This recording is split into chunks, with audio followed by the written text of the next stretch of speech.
વિદ્યાર્થી મિત્રો, આંકડાશાસ્ત્ર વિષયમાં આપણે સ્વાધ્યાય નંબર 1.1 માં પહેલો દાખલો ગણાવ્યો હતો. એ જ પ્રમાણે દાખલા નંબર 2 આપણે જાતે ગણવાનો છે. હવે દાખલા નંબર 3 જોઈએ. ચોપડી લઈને પહેલાં બેસી જાઓ. ચોપડી લઈને બેસતો એટલે રકમ તમારે એમાં જોવાની છે ચોપડીમાં. તો દાખલા નંબર 3 વાંચો તમે. કોઈ એક શહેરના જથ્થાબંધ બજારમાંથી ઘઉં, ચોખા અને ખાંડના વાર્ષિક સરેરાશ ભાવ અંગેની માહિતી નીચે મુજબ મળેલ છે. તે પરથી 2011ને આધાર તરીકે લઈ અચલ આધારે અને પરંપરિત આધારે ત્રણેય વસ્તુઓના ભાવનો સામાન્ય સૂચકાંક શોધો.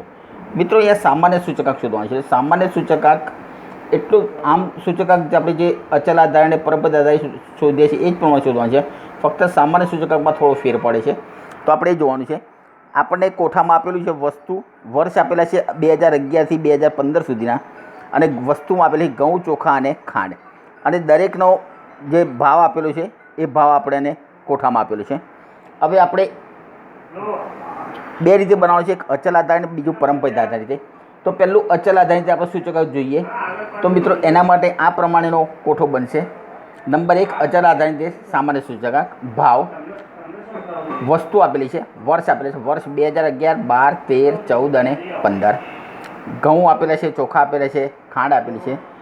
દરેક વર્ષનો જે ભાવ આપેલો છે મેં લીટી દોરી અને બાજુમાં ભાવ લખી નાખ્યો છે. હવે આપણે એને એ કહ્યું છે અચલ આધારની રીતે. અચલ આધારમાં 2011ને આપણે આધાર વર્ષ કહ્યું છે. તો આપણે પહેલું તો આપણને ખ્યાલ આવવો જોઈએ કે 2011ને આધાર વર્ષ એટલે દરેક આધાર વર્ષનું સૂચકાંક હંમેશા 100 હોય. તો પહેલા વર્ષનો 100, બીજા વર્ષનો ત્રણ વસ્તુમાં 100 મળે.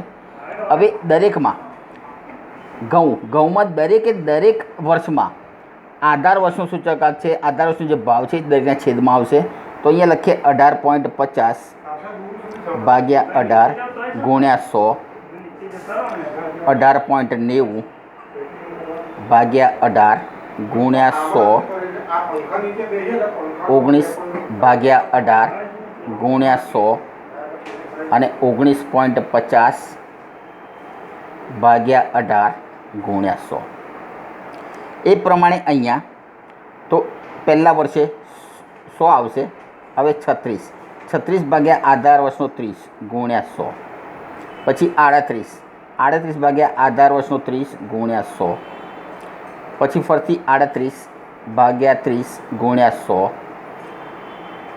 39 ભાગ્યા 30 ગુણ્યા 100. હવે ખાંડમાં તો પહેલા વર્ષનો 100 આવશે, પછી 31 ભાગ્યા 30 ગુણ્યા 100, 32 ભાગ્યા 30 ગુણ્યા 100, 34 ભાગ્યા 30 ગુણ્યા 100 અને 36 ભાગ્યા 30 ગુણ્યા 100. મિત્રો, આ પ્રમાણે પહેલાં બધું લખી નાખવાનું. લખી નાખ્યા પછી જ આપણે કેલ્ક્યુલેટર પકડવાનું કે કેલ્ક્યુલેટર જેથી કરીને આપણો સમય બગડે નહીં. તો પહેલાંનો પ્લસ માઇનસ કરશો, ગુણાકાર કરશો, ભાગાકાર કરશો એટલે 102.78 આવશે. બીજામાં 18.90 ભાગ્યા 18 ગુણ્યા 100 એટલે 105 આવશે. પછી 105.56 આવશે અને છેલ્લામાં આવશે 108.33. એ પ્રમાણે ચોખામાં 12 તારીખ 36 એટલે 120 આવશે. અહીંયા આવશે 126.67, અહીંયા આવશે 126.67 કારણ કે બંને સેમ જ છે. 38 બંને સેમ જ છે એટલો જ આવશે. અને અહીંયા આવશે 130. પછી ખાંડમાં પહેલામાં આવશે 103.33, બીજામાં આવશે 106.67, ત્રીજામાં આવશે 113.33 અને ચોથા 2015માં આવશે 120.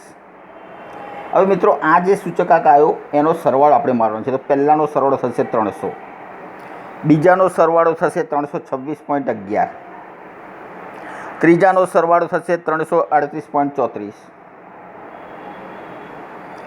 ચોથાનો સરવાળો થશે 345.56, પાંચમાનો 2015નો સરવાળો થશે 358.33.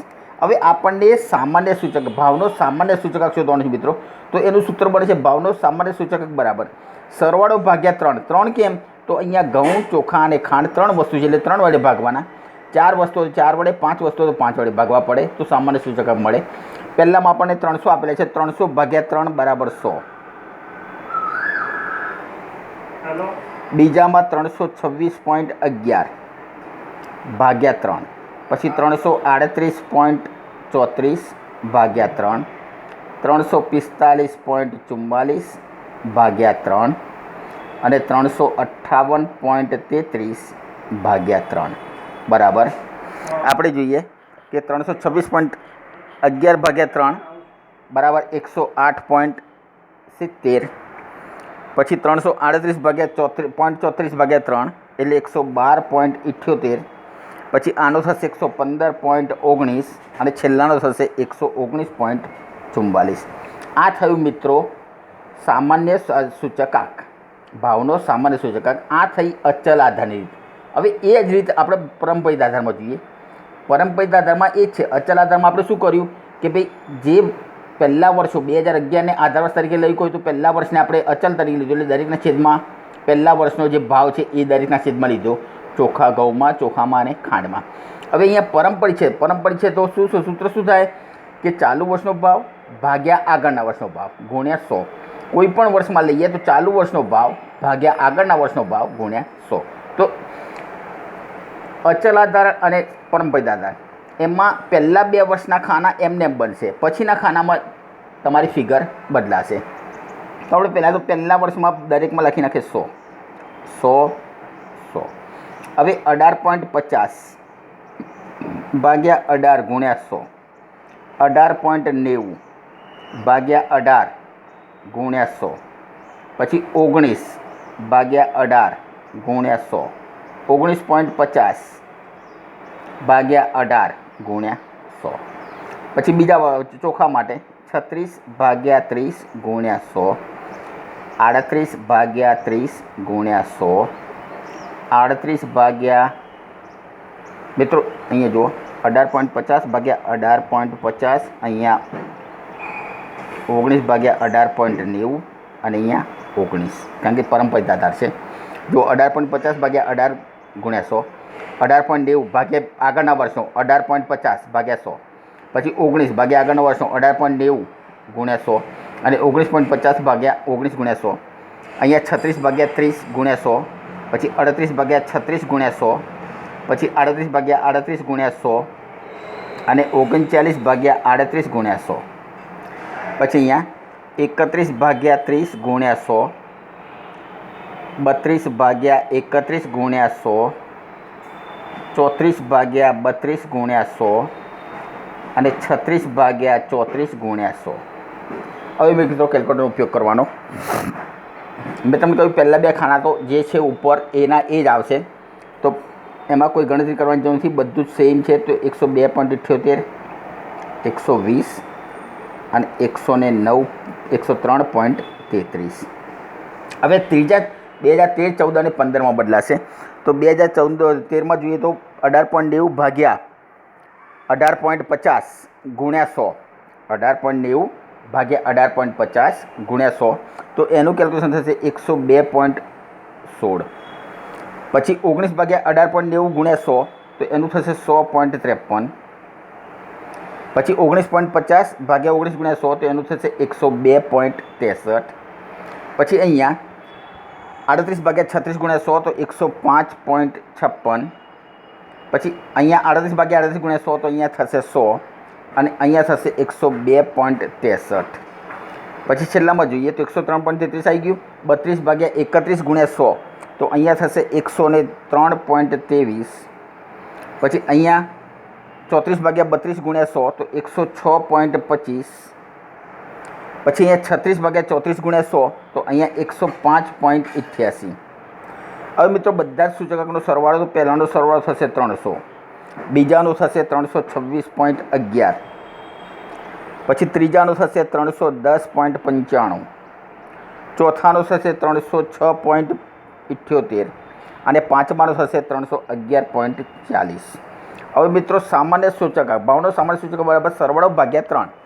સરવાળો ભાગ્યા 3 કરતા જઈએ તો આપણે પહેલાં લખીએ 300 ભાગ્યા 3 બરાબર 100, 326.11 ભાગ્યા 3, 310.95 ભાગ્યા 3, 306.78 ભાગ્યા 3 અને 311.40 ભાગ્યા 3, 326.11 ભાગ્યા 3 બરાબર 108.70, પછી 310.95 ભાગ્યા 3 બરાબર 103.65, પછી 306.78 ભાગ્યા 3 બરાબર 102.26 અને 311.40 ભાગ્યા 3 બરાબર 103.71.